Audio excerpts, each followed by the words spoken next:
Hey guys! Today I'll show how to make a random agent play song trivia for you.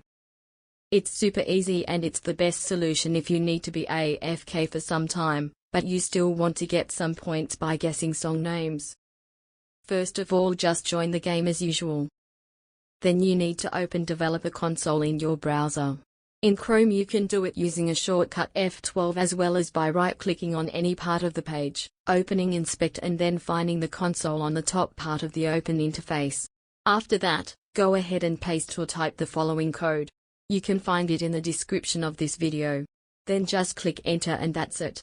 You'll be the first to answer questions in the game, randomly. If the agent guesses, you'll get the maximum amount of points possible because you're the quickest guesser. If not, good luck with the next song. Don't forget to like and subscribe. Thanks a lot and see you.